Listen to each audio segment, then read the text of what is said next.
আপনি যখন পানি খান সেটা অটোমেটিক, কোনো প্রকার সেখানে কম্পিউটারের ব্যবস্থা নাই। পানি যখন খান সেটা খাদ্য নালী দিয়ে চলে যায়, খাবার যখন খান খাদ্য নালী দিয়ে চলে যান। আবার যখন খাবারের মাঝখানে আপনি নিঃশ্বাস নেন তখন নিঃশ্বাস নালী চালু হয়ে যায়। কোন একটা খাবারের যদি একটা বিন্দু খাবার যদি আপনার নিঃশ্বাস নালীতে পড়ে, নিঃশ্বাস বন্ধ হয়ে যাবে, নিঃশ্বাস আটকায় যাবে।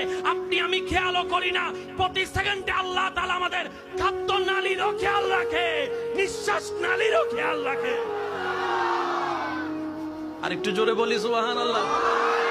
সেজন্য আপনি পানি খাওয়ার সময় নিঃশ্বাস নিতে পারবেন না। দেখেন, আপনি খাবার সময় যত বড় কিছু হন না কেন আপনি অক্সিজেন নিতে পারবেন না।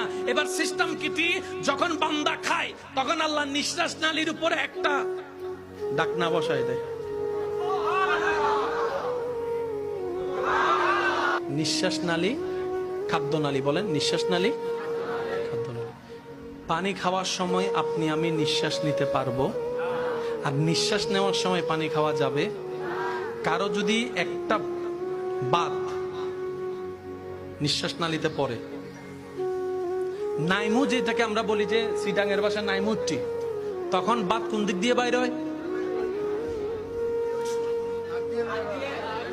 এই পয়েন্ট একটু বুঝতে হবে, কারণ আমরা আছি আল্লাহর রহমত নিয়ে। কোন শব্দ নিয়ে আছি আমরা?